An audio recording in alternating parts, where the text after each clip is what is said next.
merci beaucoup de nous permettre de comprendre l'intérieur de la machine, comprendre ce qui se passe aujourd'hui. On arrive à la fin de ce talk. Si on devait se prêter à l'exercice de quel serait le futur idéal pour la relation client, pour la fidélisation et pour l'engagement client. Je vois que la salle se remplit de plus en plus. On est peut-être à peu près 900 là, j'imagine. Alors, on garde le cap sur l'IA pour la prochaine séquence avec un keynote inspirant, comme pour toutes les prises de parole de L'Oréal d'ailleurs.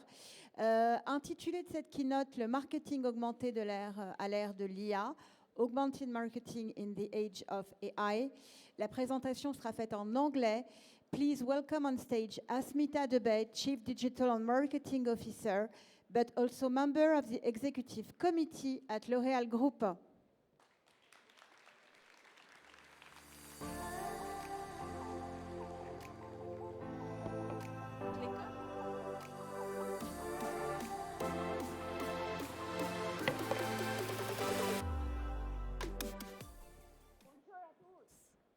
Can you hear me? Okay, hello everybody. On parle anglais ou français? Peut-être anglais. So I'm going to talk to you for the next 20 minutes on augmenting marketing in the age of AI. Now, at L'Oréal, we are the #1 beauty company in the world. We are a 116-year-old company. And for the last 116 years, we have been dedicated to beauty. Moreover, we are envisioning the future of beauty for the next 100 years. And the 3 pillars of innovation that we have are science, technology, and creativity. Let me share with you our corporate video so that you can discover L'Oréal Group even more.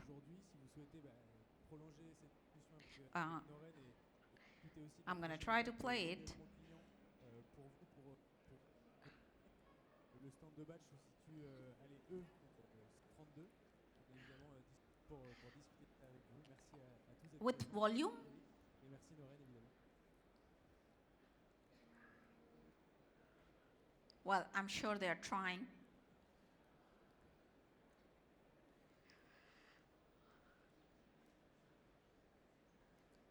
Well, continue to see, and hopefully we can play it with the volume at the back.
Well, please. Well, our sense of purpose is to create the beauty that moves the world. And over the last many years, we continue to outperform the market. And one of the reasons we do that, because we have a highly complementary portfolio of brands, all the way from health to glamour and across the price points. Yeah? Moreover, we are accelerating on the beauty stimulus plan, which means that we are bringing even more quality and quantity of innovations to our beauty consumers, you know, because we believe that the keys to unlock growth is to stimulate demand for beauty amongst our consumer potential. Now, talking about consumer potential, we have a massive consumer potential. There are 4.4 billion people in the world who have entered the middle class. And these 4.4 billion people are going to grow to 5 billion people by 2030. So this massive consumer opportunity is there, and it is there across geography, whether it is mature countries, China, or emerging markets, even though with a varying spending power. And it is there across generations. So when we say across generations, we are talking about boomers, Gen X, Gen Z, but also gender, both men and women. Moreover, what we see over the last decade, that digital and tech further fuel beauty demand. You know, platforms, they drive awareness and they democratize beauty expertise. So to give you two examples, Google beauty searches have been growing plus 52% over the last 3 years. And TikTok beauty views, they run in trillions. And just in the last 2 years, they have grown plus 180%. Moreover, if you look at new technologies, transformative technologies that we see around us, like AI, Gen AI, or agentic AI, Meta AI already has more than 1 billion users worldwide. Perplexity AI is a challenger to Google as consumers change how they find information on beauty. And all this means that the beauty consumer journeys are constantly evolving with new touch points, new adapted content, new services, and new channels of growth. In fact, the 2030 beauty consumer journey actually promises to address both men and machines because of AI. Which brings me to how AI is disrupting marketing. There is a massive disruption of marketing that is coming because of AI. And this is what I'm going to talk to you about the next 15 minutes. And I want us to understand this marketing disruption of AI in two areas. The first area is the consumer journey in beauty. So there is a disruption coming in the consumer beauty journey across the funnel. And when I say across the funnel, while consumers are scrolling and streaming, we are sparking awareness in the up top of the funnel for our brands in new ways. Of course, with social first brand building, with beautytainment, and all of these are using more and more AI. Then, as we come to consideration, we spoke about it, that the way consumers find information, the search for beauty is changing because of generative AI. And then, because of agentic AI, the conversations in beauty, it is becoming more conversational, but because of automation and AI. So consideration is changing. When we move from consideration to purchase within the beauty consumer journey, a lot of us are reading about how platforms are now bringing agentic shopping, and new formats and new products come every couple of weeks or so, whether it is Amazon, Rufus, or OpenAI bringing a connection with Target, which means agentic shopping is beginning to start. And then towards the end of the journey, when we talk about loyalty, and we heard already before speakers, there is more loyalty means more personalization, but also better quality of consumer care, because AI is augmenting consumer care. This is the disruption in the beauty consumer journey. But then, beyond the beauty consumer's journey, there is a marketing end-to-end value chain, which is also seeing a lot of disruption. And that disruption is both in creation and activation of marketing.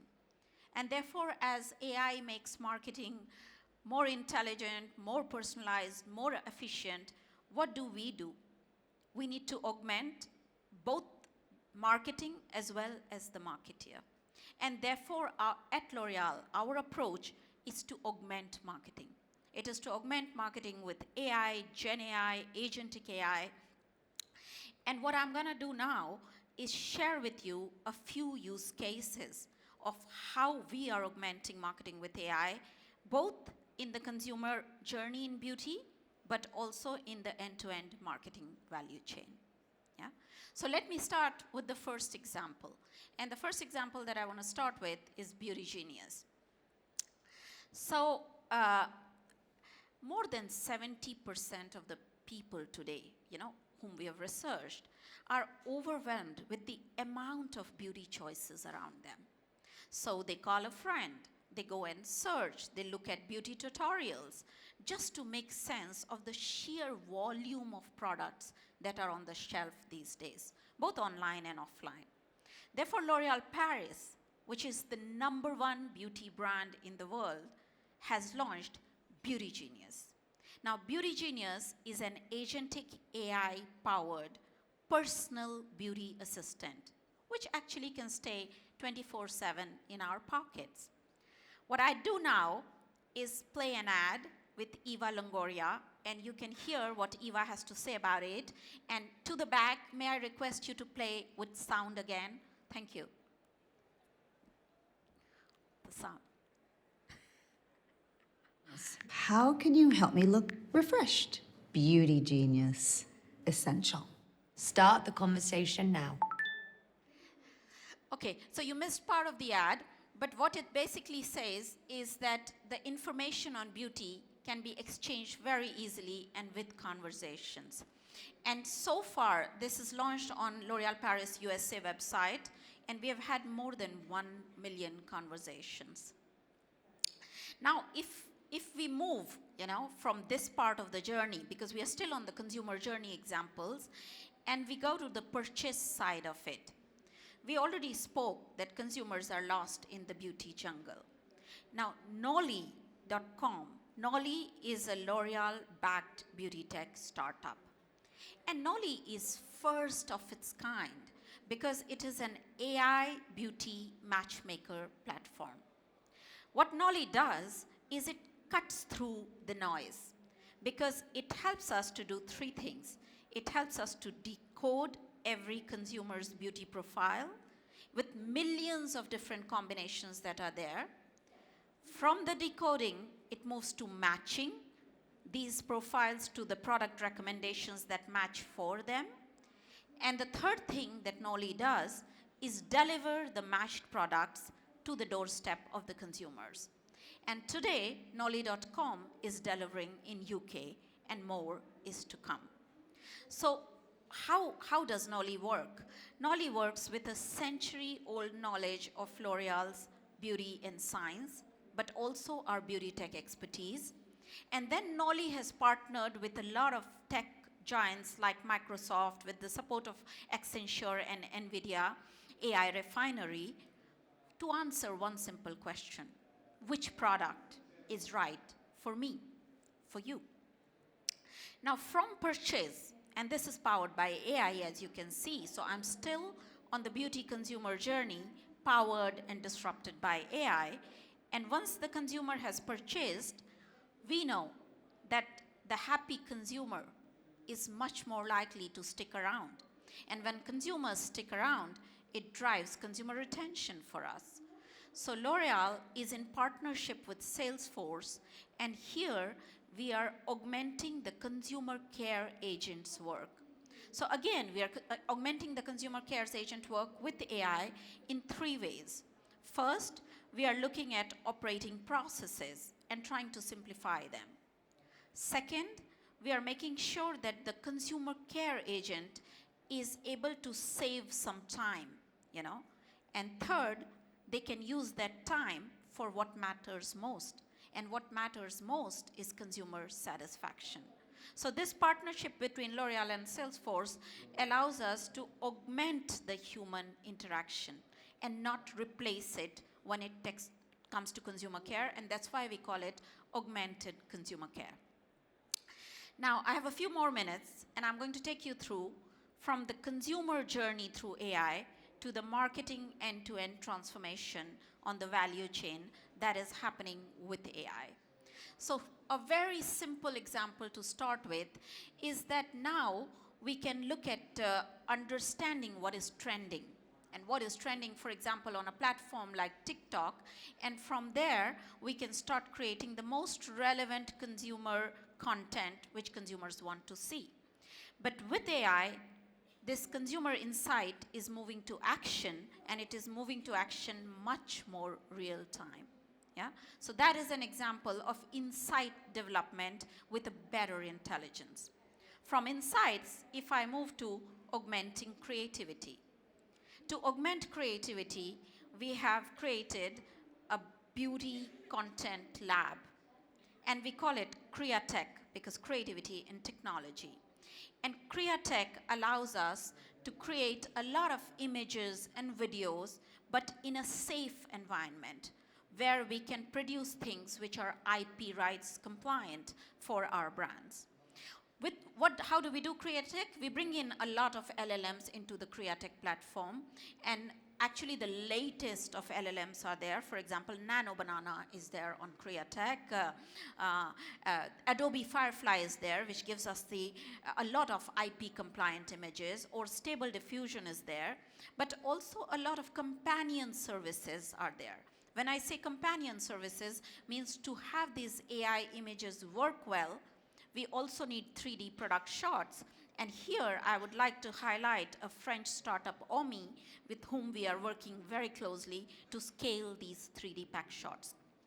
So our brands are generating thousands and thousands of images and videos and 3D pack shots for many things. They're doing it for beauty ingredients, for beauty textures, for our formulae, for product shots, for background, or to create new codes of beauty.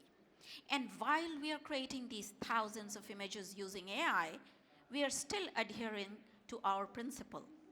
And our principle on AI-generated content is that as a beauty company, we will not use AI-generated face, body, skin, or hair to enhance the product benefit. Because products are used by real people, they're not used by synthetic images. So that's a position that L'Oréal Group has taken, and still we are using and scaling a lot of AI content production.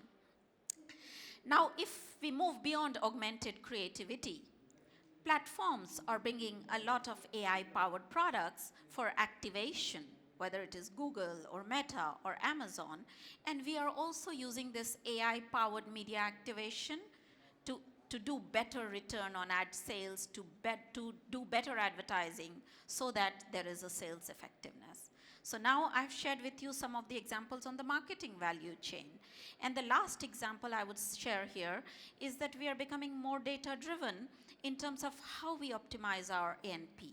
So our A&Ps, we call part of it BETS, Beauty Engagement Touch Points. And what BetIQ does is it allows us to find the short-term ROI of our investments, but also helps us to build on long-term brand equity, which is also getting powered by AI and data. So hope you found those examples interesting.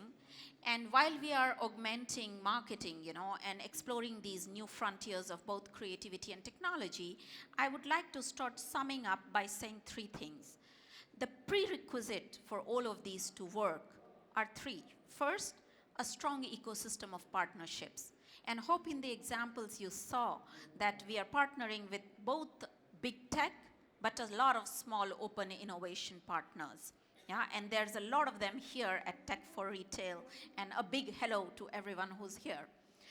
The second thing is about data, and the third thing is about developing a dual muscle of math and magic. So talking about building all this with strong foundations of data, almost every single use case that I have shared with you has very strong and deep foundations of data. If I were to simply take one example of Beauty Genius uses 35 patents. You know, the virtual try-on on Beauty Genius is based on 10,000 images on makeup. We have used more than 100,000 dermatologist annotated images for the skin diagnosis. We have the product metadata of around 1,000 different products and SKUs for the brand L'Oréal Paris. Strong data foundations. And as we do that, I want to make one more point, that we have to do all of this with a sense of responsibility, you know. And that's towards that sense of responsibility, at L'Oréal, we have been working with both internal and external experts to establish 7 principles of trustworthy AI. And the principles are right here. So for all the effort of our teams, you see that we are also being recognized externally as being leaders in technology. We are championing beauty tech. But our mission is to create the beauty that moves the world. And that happens when we do unparalleled consumer engagement with beauty. And that unparalleled consumer engagement with beauty comes with unparalleled creativity. And here I want to make a point on creativity, that L'Oréal Group has been like always focused on brand building with a lot of creativity. And just in 2025, we won 11 Lions at the Cannes Lion Film Festival, at the Cannes Lion Festival of Creativity, the advertising festival. We are also part of the film festival there. So in the end, what I want you to take away is at L'Oréal, we are augmenting marketing. And we are augmenting marketing with a dual muscle of both creativity and technology, of math and magic, of institution, the power of our brands, but also individuals, the influence of the creator economy, with speed and with scale, in order to recruit consumers, but also retain consumers. It's duality there, to drive short-term ROI, but to also build long-term brand equity, to have a very strong marketing core, but then from there be able to augment marketing with AI. Thank you very much.